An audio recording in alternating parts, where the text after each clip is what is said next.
Hey guys, in today's video, we're going to be talking about how to get sub 15 on 3x3. So obviously, if you're watching this video, you should already know CFOP. You do not have to know, obviously, nowhere near full OLL or full PLL, but I recommend learning full PLL. That will help you, and that is one of the first things I'm going to talk about.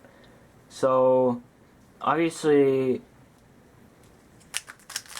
the first thing that would help, or that, the first thing is it's a bit different for me because I became color neutral very early on, and that dropped my times down quite a bit. But obviously, the first thing that you want to do is start solving cross on bottom, and also in inspection, know all the moves to solve your cross. So like right now, for the white cross, I know exactly what moves I have to do. I need to do that, and it's all done. And then from there is F2L. You don't want to do a lot of rotations in F2L because that will take too much time. So from here, this is the spot that we solved the cross. I would do the blue and orange piece, and I would do it like this, like that, and then I put that in right there. And the goal is just to use as minimal amount of rotations as possible. So now I do this pair.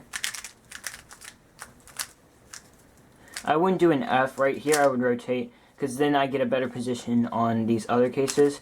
So, what did I just do? Okay, yeah, I wouldn't do an F here. I'd rotate and do an L, so it puts me in a better position to do the rest of the F2L. So here, I would probably solve this, even though this would be better. But I do something like that. And another way is to just find more efficient cases. And here is a problem because I wouldn't do F. F kind of slows you down, so I would rotate and then do this case with an easy insert into the back.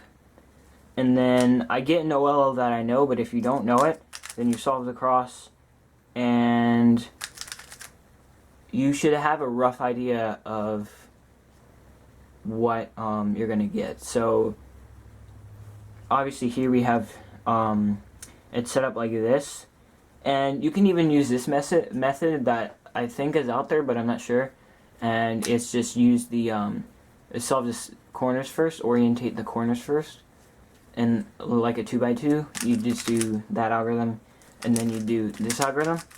I might go over that in a different video if you guys want me to, but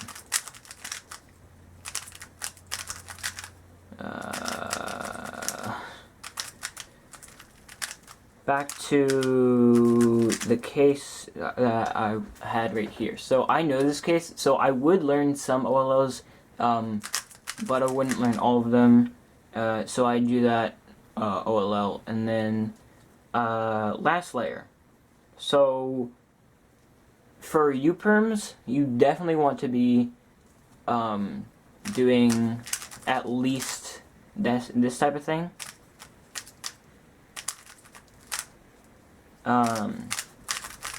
But if you want to take it one step up, which will even help you, you could do the M version. So it's and that's really helpful. You could just learn that off of an algorithm sheet, I'm sure. Basically, you want to just make your solve more efficient, less moves, easier to, finger trick. And inspection, you want to look at the cross, and if it's an easy cross, then you might want to start looking ahead to the F2L. And here's one more tip for F2L. If I'm solving a case currently, and then right as I'm inserting, like right as I'm about to insert the case that I solved, I want to look for my next case. So I don't want to solve a case and then look around the cube for another one. I would already know what that other one is. Not because of inspection, but because of, say I had like this, and I was inserting this, and So right here, I would be looking for my next case, and I see that I have it right here, and then I just do that, and that cuts down time as well. But the main part is obviously a fluent F2L. Don't spam TPS. I would also just go slow. So like, say I'm doing a solve, but I'm not doing really high TPS and some pauses. It's just like really fluent, because as I'm moving, slower, I can look at the cases better. So.